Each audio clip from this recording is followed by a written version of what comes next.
자, 우리 말씀 보겠습니다. 자, 사도행전으로 가볼게요.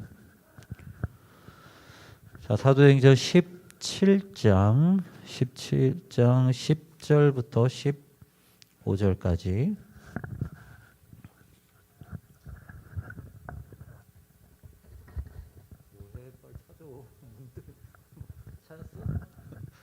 자, 좀 멍하니 나만 바라보고 있어.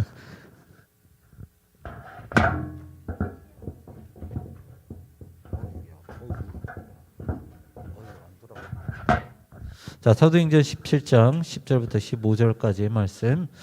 자, 목사님하고 함께 교독할게요. 아직 못 찾은 친구들은 신약성경 217페이지에 있습니다. 네, 목사님하고 교독하도록 하겠습니다. 밤에 형제들이 곧 바울과 실라를 베레아로 보내니 그들이 이르러 유대인의 회당에 들어가니라.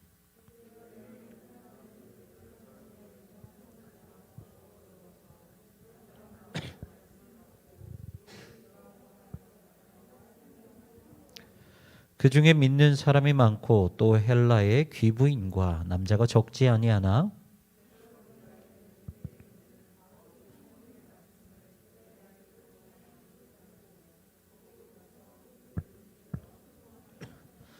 형제들이 곧 바울을 내보내어 바다까지 가게 하되 실라와 디모데는 아직 거기에 머물더라.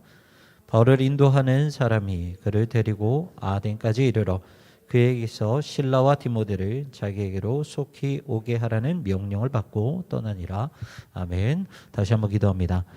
자노간에 풍성하신 하나님, 거룩하신 하나님 아버지의 말씀 앞에 섭니다. 하나님의 말씀은 살아있음을 고백하며 나아갑니다. 그 말씀이 우리를 찔리게 하여 주시옵시고 그 찔림받은 그 마음을 가지고 하나님 아버지 앞에 다시 한번 새로운 마음으로 거듭난 마음으로 나아갈 수 있도록 인도하여 주시옵소서. 하나님의 사람으로 세워지기를 소망합니다. 하나님의 말씀으로 세워지기를 소망합니다. 감사드리며 예수 그리스도의 이름으로 기도하옵나이다. 아멘. 네, 오늘은 설교자의 파트너라는 제목으로 말씀을 나눠보도록 하겠습니다. 자, 오늘은 이제 온전한 예배 시리즈 5번째예요. 우리가 이제 6가지의 시리즈를 가지고 예배에 대해서 우리가 말씀을 한번 나눠볼 텐데, 우리가 앞에 4가지 정도는 예배에 대해서 우리가 한번 살펴봤다면 아마 여러분들 조금 생소할 거예요. 아마 앞으로도 그렇고 이전에도 그렇고 설교에 대해서 설교를 들을 수 있는 기회가 그렇게 많을까 생각이 좀 들겠지만, 오늘은 그 설교에 대해서 한번 말씀을 나눠보도록 하겠습니다. 왜냐하면 그 예배 가운데에서 우리는 이제 종교개혁 시대 이전에 가톨릭 같은 경우에는 예전을 중심으로 예배가 이루어졌지만, 그리고 이제 개혁이 일어나고 나서 우리와 같은 프로테스탄트 개혁교회는 설교 중심의 예배로 바뀌게 되었어요. 그래서 설교가 우리에게는 매우 중요합니다.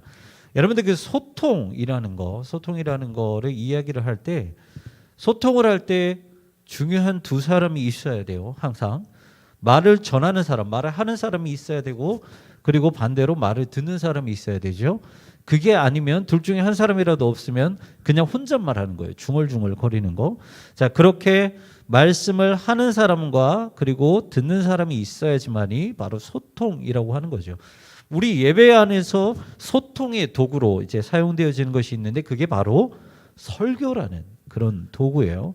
설교를 통해서 하나님의 말씀을 전하는 설교자와 말씀을 듣는 성도들 안에서 영적인 소통이 일어나고, 그리고 말씀을 들었지만 반대로 말씀을 전하는 여러분들과 같은 성도들, 그리고 여러분들을 통해서 메시지를 받는 믿지 않는 사람들 안에서 영적인 소통이 이루어지면서 설교라는 그런 프로세스가 이루어집니다.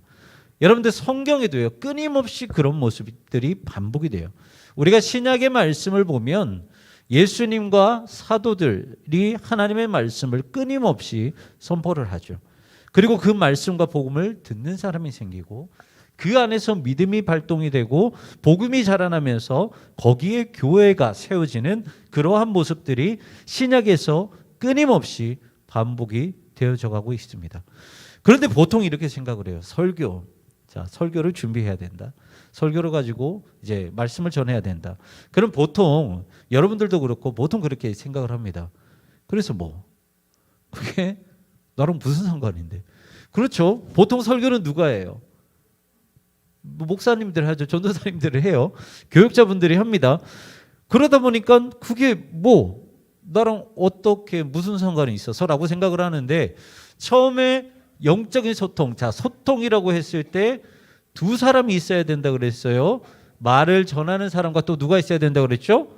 말을 듣는 사람이 있어야 되는 거예요. 똑같아요. 설교도 똑같습니다.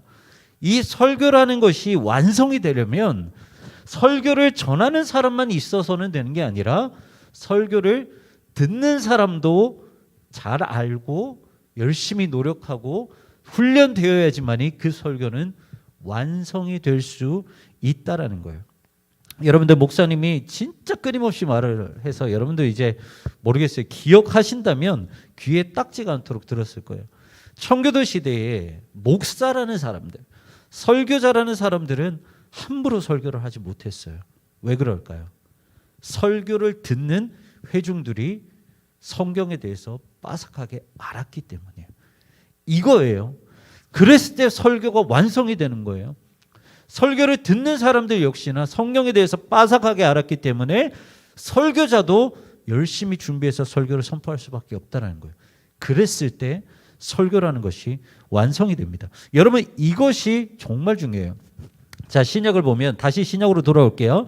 자, 신약을 보면 이게 예수님께서 이제 승천하시고 나서 예수님의 그 역할과 사역을 누구한테 전달하게 되었냐면 예수님의 12제자, 12사도들 그리고 예수님을 따랐던 수많은 제자들에게 그 숙제가 전해지게 됩니다.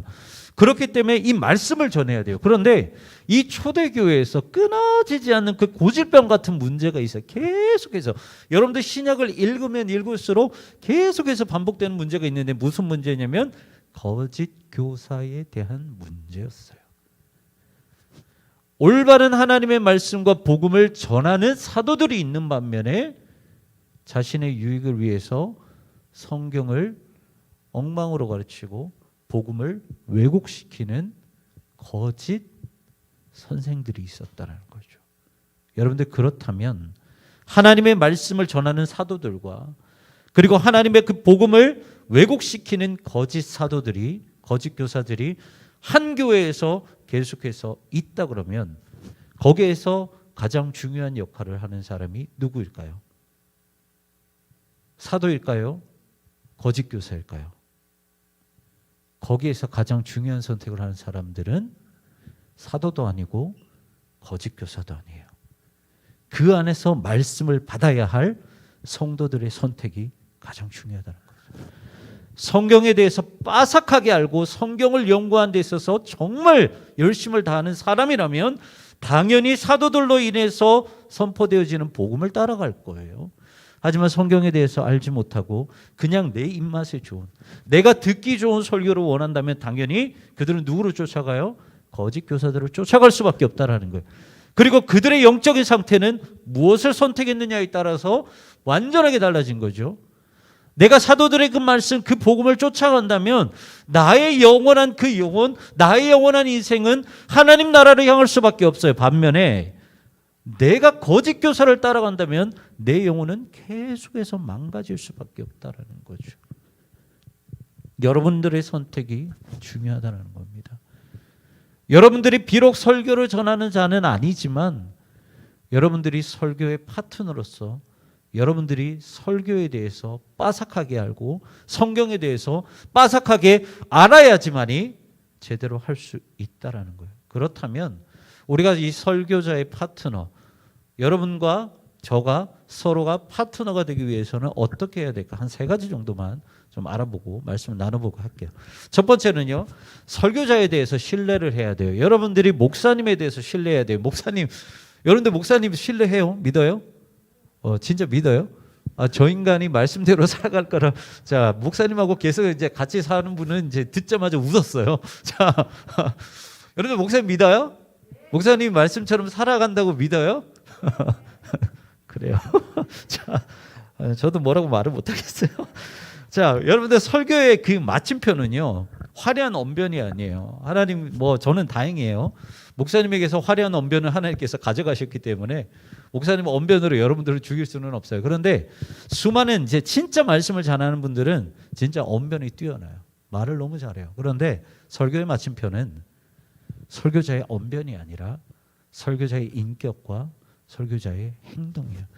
기본적으로 설교자는 하나님의 말씀을 대언한다라는 그런 인식이 박혀 있기 때문에 설교자의 행동 역시 삶 역시 기본적으로 거룩하다라고 생각을 해요. 그러다 보니까 간혹가다 뉴스에 많이 나오죠. 목회자들, 정말 잘 나가는 목회자들이 인격과 행동이 엉망이었을 때 그런 뉴스들이 많이 나오죠. 그랬을 때 성도들은 사실 실망하고 상처를 받을 수밖에 없습니다. 목사님도 마찬가지예요. 목사님도 어떻게 그 말씀대로 살아갑니까? 여러분들한테는 이렇게 하십시오, 저렇게 하십시오라고 하지만 목사님도 그렇게 살지 못하는 경우가 상당히 많다라는 거예요. 물론 설교자에 대해서 제대로 그 행실과 인격을 제대로 보여주지 못할 때 화가 날 수 있습니다. 욕을 할 수 있어요. 그것이 잘못됐다는 것은 아닙니다. 우리가 사람인데, 우리도 인간인데 어떻게 욕을 안 하고 어떻게 지적을 안 할 수 있어요. 그런데 여러분들이 그것을 넘어서서 해야 될 것이 있어요. 뭐냐면 그 연약한 설교자를 위해서 기도해 주셔야 되는 거예요. 아, 하나님, 너무 화가 나고 제가 상처를 받고 진짜 저 목사, 저 설교자를 떠나고 다른 교회로 가고 싶습니다라는 그런 너무나도 화가 난 그 상처의 마음이 있지만 그럼에도 불구하고 하나님, 저희는 저 설교자, 저 목사님, 저 전도사님과 그런 파트너로, 영적인 파트너로 하나님께서 맺어 주셨기에 저 연약한 목사님, 저 연약한 설교자 하나님 아버지 건져 주시옵소서. 성령이 덧입혀서 다시 한번 변화되게 해 주시옵소서라고 기도해 주셔야 된다라는 거예요. 목사님이 연약한 모습 여러분들한테 충분히 보일 수 있습니다. 그럴 때 목사님을 욕해도 상관은 없어요. 제가 잘못한 거기 때문에. 하지만 여러분들은 목사님을 위해서 계속해서 기도를 해 주셔야 된다라는 거예요. 그것이 설교의 파트너, 설교자의 파트너로서 첫 번째 여러분들의 몫입니다. 그리고 두 번째는 뭐냐면 이거 너무 중요해요. 여러분들 이거는 꼭 가지고 가셨으면 좋겠습니다. 설교를 소화하는 성도가 되라. 왜 이 말씀을 가지고 왔냐면 여러분들 한번 목사님이 물어볼게요. 목사님은 설교자예요, 아니에요? 설교자예요, 아니에요? 경민아, 너가 눈을 뜨고 안 그래도 안경을 벗고 왔는데 그렇게 부릅뜨고 날 보면 어떻게 싸우자는 거야, 뭐예요? 자, 설교자예요, 아니에요? 설교자예요. 다시 한번 물어볼게요. 여러분들은 설교자일까요, 아닐까요? 여러분들 설교자예요. 목사님이 처음에 뭐라고 말씀드렸냐면 영적인 소통이 있을 때 설교자가 선포하는 그 말씀, 그리고 그것을 듣는 성도, 그리고 뒤에 무슨 이야기를 했냐면 한 가지를 덧붙였어요. 설교를 선포하는 성도, 그것을 듣는 일반 사람들. 여러분들은 단순히 설교자의 파트너로만 있어서는 안 되고 여러분들이 설교자가 되어야 되는 거예요. 하나님의 말씀, 예수님의 복음은 저한테만 국한된 게 아니에요. 세상에 나가서 제자로 살아가야 될 사람은 목사님뿐만 아니라 여러분들도 동일하다는 거죠. 그렇기 때문에 여러분들 역시 목사님은 물론 직업이지만 여러분들 역시나 설교를 제대로 소화할 줄 알아야 한다는 거예요. 그게 정말 중요합니다. 그래서 여러분들 역시나 또 다른 설교자가 되면서 설교의 파트너로 사셔야 된다는 거예요. 자, 이제 여러분들 그 예배를 드리다 보면 항상 예배 때 습관적으로 자는 사람이 있어요.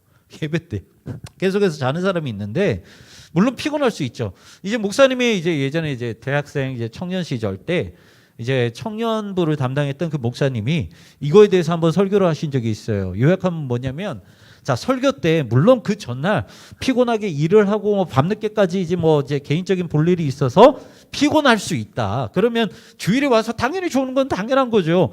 그런데 목사님이 그 뒤에 뭐라고 말씀하셨냐면, 하지만 예배 때 습관적으로 조는 것은 영적인 침체라고 말씀하셨어요. 목사님은 거기에 대해서 동의를 합니다. 하나님의 말씀을 듣는데 그 말씀에 귀가 막혀 있고 하나님에 대한 관심이 없다 그러면 1시간 동안 흘러가는 2시간 동안 흘러가는 그 예배는 나에게는 지루할 수밖에 없다는 거예요. 여러분들 헌금을 얼마나 내시나요? 1,000원, 2,000원, 5,000원? 여러분들 역시나 하나님의 말씀에 대해서 영적인 귀가 막혀 있다면 여러분들은 1,000원짜리 예배를 드린 것밖에 되지를 않는다는 거예요. 이 말이 있습니다. 처치 고라는 말이 있는데 어떤 사람을 말을 하냐면 예배 때 참여 안 하는 사람을 말을 해요. 내가 예배 왔어. 예배 드렸어. 그리고 가는 사람. 이런 사람들을 처치 고라고 말을 해요. 이 사람들은 어떠한 예배를 드린 줄 알아요? 내가 헌금을 내요. 예를 들어서 10,000원을 낸다 쳐요. 그러면 나는 10,000원짜리 티켓을 사서 주일에 예배를 드리고 가버린다는 거예요. 그게 처치 고라는 사람이에요. 여러분들 이 사람들에게 희망이 있을까요? 이 사람들은 어떻게 생각을 하냐면 내가 이 예배당에 왔어. 10,000원짜리 티켓을 가지고 내가 이 예배당에 왔어. 그리고 나는 예배를 드렸어 라고 스스로 만족감을 누려요. 안도감을 누리고 그리고 나서 일주일 동안 나는 예배 드렸기 때문에 하나님께서 보살펴 주실 거야 하면서 살아가요. 하지만 여러분들 이걸 뭐라고 하냐면 기복신앙이라고 하는 거예요. 그건 예배가 아닙니다. 그냥 티켓 끊고 교회 와서 예배라는 그런 공연을 보고 가는 것밖에 되지 않아요. 그럴 바에는 여러분들 10,000원 가지고 밖에 나가서 밥 먹는 게 나아요. 그게 진짜 그 사람에게 소망이 되고 희망이 되고 예배가 될까? 되지 않는다라는 거죠. 오늘 본문은요. 사도행전 17장의 이야기입니다. 자, 사도 바울은요. 그 사도 바울 일행과 함께 1차, 2차, 3차 선교여행을 쭉 돌아다닙니다. 오늘 본문은 그 중에서 2차에 해당이 됩니다. 자, 여러 가지 이제 하면서 유럽 위쪽으로 마게도냐 지역으로 쭉 오면서 어디로 가게 되냐면 이런 동네로 가게 돼요. 오늘 이제 본문에 나오면 오늘 본문에 보면은 특별히 두 도시가 나옵니다. 저기 마게도냐라는 게 뭐냐면 그 큰 지역을 말을 하는 거예요. 자, 우리가 춘천시가 어디에 속해져 있어요? 무슨 도? 강원도라고 이제 속해져 있죠. 저기 마게도냐 지역이 이제 강원도라는 의미이고 이제 오늘 본문에 나오는 두 도시는 데살로니가라는 도시와 밑에 베레아라는 도시가 있어요. 자, 오늘 보면 사도 바울 일행이 복음을 전하기 위해서 먼저 데살로니가라는 도시로 들어갑니다. 그리고 이제 새 일에 3주 동안 21일 동안 그리스도의 복음을 전합니다. 복음을 전할 때 여기 안에서 당연히 믿는 사람들이 나오기 시작을 했어요. 많은 헬라인들, 그리고 귀족들, 그리고 귀부인들, 그런 사람들이 조금씩 믿기를 시작을 했어요. 그런데 이 복음을 받아들이는 반면에 복음을 받아들이지 않는 사람도 있을까요? 없을까요? 있다는 거예요. 그게 누구였냐면 유대인들이었어요. 유대인들은 복음을 좋아할까요? 싫어할까요? 당연히 싫어할 수밖에 없어요. 그 사람들은 초림하는 하나님 메시아를 바랬는데 예수라는 사람이 나타나서 내가 그 사람이라고 그러니까 당연히 싫어하죠. 그래서 유대인들은 반대를 하는데 문제는 뭐냐면 이 조폭들을 대동을 해요. 조폭을 대동해서 사도 바울과 실라 일행을 복음을 전하는 사람들을 죽이려고 찾아옵니다. 죽이려고 찾아와요. 그런데 다행히 하나님의 도우심으로 그 데살로니가 교회 안에서 복음을 받아들이는 사람으로 인해서 이렇게 피해갑니다. 그리고 나서 두 번째로 도착했던 도시가 어디냐면 남서부 데살로니가에서 남서부로 한 75km 정도 떨어진 베레아라는 동네에 들어가게 돼요. 그 동네에 들어갔을 때 사도 바울이 베레아 사람들은 어땠구나라는 것을 말씀하고 기록한 것이 오늘 본문입니다. 뭐라고 기록을 하고 있냐면 그 사람들은 너그러운 마음을 가지고 있구나. 여기서 너그러운 마음을 원어로 해석을 하면 어떤 마음, 이제 어떤 말씀이냐면 잘 들어. 여기 조금 어려울 수 있어요. 어떤 마음이냐면 귀족, 고상한 마음 이런 건데 여기에서 말하는 이 너그러운 마음이라는 것은 무엇이냐면 복음을 받아들이기에 준비된 마음밭을 말하라는 거예요. 베레아 사람들은 데살로니가 사람들과 다르게 그런 마음이 준비가 되어 있다. 그리고 두 번째는 뭐냐면 간절한 마음으로 말씀을 받았어요. 저 틀렸어요. 간절한 마음으로 말씀을 받았다. 목사님이 그냥 막 지어내는 게 아니에요. 오늘 본문에 있어요. 그게 간절한 마음으로 말씀을 받았고요. 그리고 세 번째는 뭐냐면 여러분들 이게 여러분들의 숙제예요. 말씀을 가지고 날마다 성경을 찾았어. 저 사도 바울이라는 저 인간이, 실라라는 저 인간이, 디모데라는 저 인간이 복음이라고 우리에게 전했는데 그게 진짜 성경 이야기일까? 성경을 계속해서 찾았다. 아, 맞구나. 그리고 나서 어떻게 했냐면 바로 바울과 실라를 유대인들이 데살로니가부터 베레아까지 찾아와서 죽이려고 할 때 바울 일행을 보호했다는 거예요. 하나님의 설교자이기 때문에, 말씀의 복음을 가지고 있기 때문에 그 사람들을 보호했다라는 거예요. 여러분들 기억나요? 두 번째가 아까 뭐라고 그랬죠? 설교자 파트너로서 갖춰야 될 두 번째가 뭐라고 그랬죠? 말씀을 소화하는 성도가 되라. 여러분들 오늘 본문에 사실 이것이 다 들어가 있어요. 이것이 다 들어가 있다고요. 여러분들 하나님은요, 인간을 창조하실 때 인간 가운데 무엇을 넣으셨냐면 지정의를 넣으셨어요. 지식, 머리로 깨닫는 그 지식과 그리고 감정, 그리고 의지, 이 세 가지를 사람을 창조하실 때 같이 거기 안에 쏙 넣어놨다라는 거예요. 여러분들 설교를 소화할 때 이 세 가지가 동일하게 발동이 되어야 됩니다. 자, 지는 뭐냐면 하나님의 말씀에 대해서 깨달음이 생겨요. 자, 베레아 성도들은요, 복음을 전했을 때 그 말씀에 대해서 깨달음이 있었어요. 그 말씀에 대해서 깨달음이 있었다고요. 아, 저게 진짜 복음이구나. 하나님의 말씀이구나. 예수 그리스도의 구원의 말씀이구나라는 그런 깨달음이 있었어요. 그러면 그 깨달음이 거기서 멈추지 말고 무엇으로 이어져야 되냐면, 여러분들 머리에서부터 이 가슴까지 몇 센치일까요? 나중에 재봐요. 머리부터 가슴까지는 그렇게 길지가 않습니다. 하지만 머리에서부터 내려오기는 상당히 어려워요. 그래서 그 다음에 뭐냐면, 말씀을 깨달았다면 그 다음에는 그 깨달은 말씀에 반응해야 된다.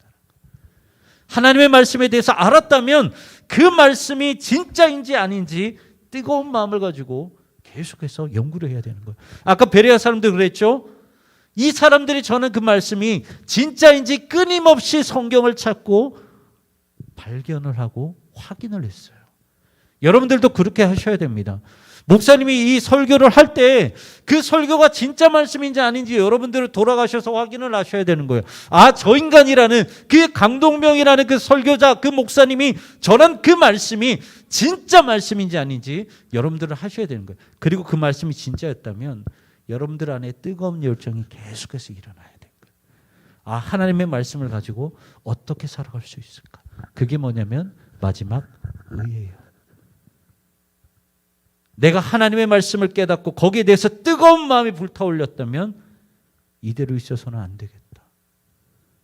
손과 발과 나의 모든 몸짓으로 실천을 해야겠다라는 의지가 따라야 돼요.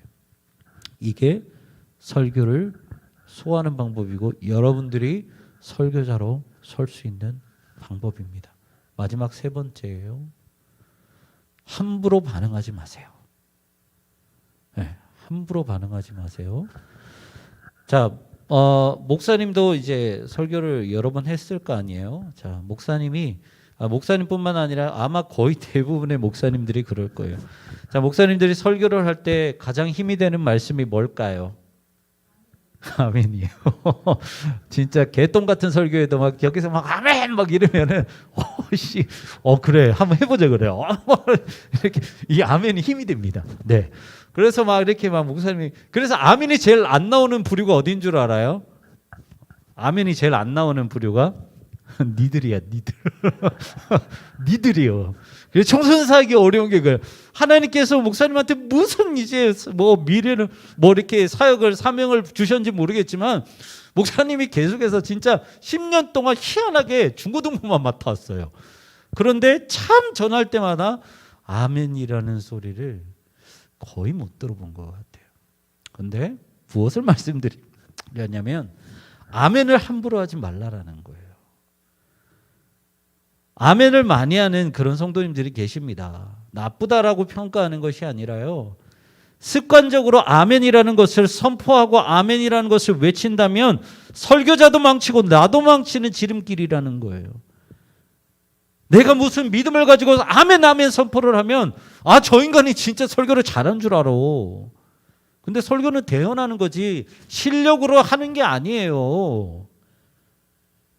그리고 아멘 아멘 하는 사람은 내 신앙도 좋다라고 생각을 해요. 자기가 뭐라고. 신앙은 하나님이 판단하시는 거지 내 스스로 판단하는 게 아니에요. 다른 사람이 판단하는 것이 내가 판단하는 것이 아니에요. 그렇기 때문에 아멘 아멘 그냥 함부로 하면은 저 인간도 망치고 나도 망친다는 거죠. 여러분들 아멘이라는 의미가 무슨 의미인 줄 아세요? 아멘이라는 의미가 내가 진실로 그렇게 되리라 믿습니다라는 거예요. 그게 아멘이라는 거예요. 그런데 그 아멘이라는 것을 어떻게 막무가내 그냥 지를 수가 있겠어요? 여러분들이 말씀에 찔림을 받았을 때, 정말 그 말씀 때문에 내가 새로운 결단을 맺었을 때, 정말 그 말씀을 통해 하나님의 은혜가 나에게 돌아왔을 때, 그때 아멘을 외치는 거예요. 저 사람이 설교를 잘하든 말든 내가 그 말씀이 내 안에서 살아 역사할 때 그때 아멘을 하시는 거예요. 말씀에 함부로 반응하지 마십시오. 그리고 여러분들이 혹여나 나중에 선생님들이 되고 말씀을 전하는 위치에 된다 그러면 그때도 그러한 반응에 현혹되지 마세요. 한순간에 하나님의 복음을 나의 인기를 얻기 위한 수단으로 쓸 수밖에 없다라는 거예요. 여러분들 우리가 다시 말씀을 드립니다. 네, 반주 좀 해주십시오. 다시 말씀드려요. 오늘 말씀 여러 가지를 말씀을 드렸지만 결국에는 한 가지예요. 목사님이 여러분들에게 한 가지를 말씀드리는 거예요. 왜 예배 시리즈 가운데 설교라는 것을 가지고 왔을까? 여러분들이 결국 설교자가 되셔야 되는 거예요. 성도로 멈추지 마세요. 여러분들 베드로는 직업이 뭐예요? 베드로 직업이 뭐야? 어부예요. 야고보도 어부고요. 그리고 마태는 뭐예요? 세리마태예요. 그 사람들이 목회자로 태어났어요. 신학을 했어요. 예수님의 설교를 들었을 뿐이에요. 그런데 그 사람들이 사도행전으로 넘어갔을 때 누가 돼요? 말씀을 전하는 자가 돼요. 여러분들이 설교를 할 줄 알아야 된다라는 거예요. 목사님은 지금 그걸 말을 하는 거예요. 여러분들이 설교를 전할 수 있는 만큼 성경을 아셔야 되고 기도하는 사람이 되셔야 되고 영성을 준비해야지만이 여러분들과 제가 윈윈을 할 수 있다는 거예요. 목사님이 성경 66권 마음만 먹으면 여러분들한테 거짓말로 설교할 수 있어요. 여러분들 믿습니까? 이러면 안 된다는 거예요. 여러분들 막 믿으십니까? 그러면서 막 갑자기 저 뒤에 문을 잠그세요. 오늘 얼마까지 헌금 안 되면 막 못 들어갑니다. 막 그러면서 막 갑자기 막 안수하면서 축복을 하고.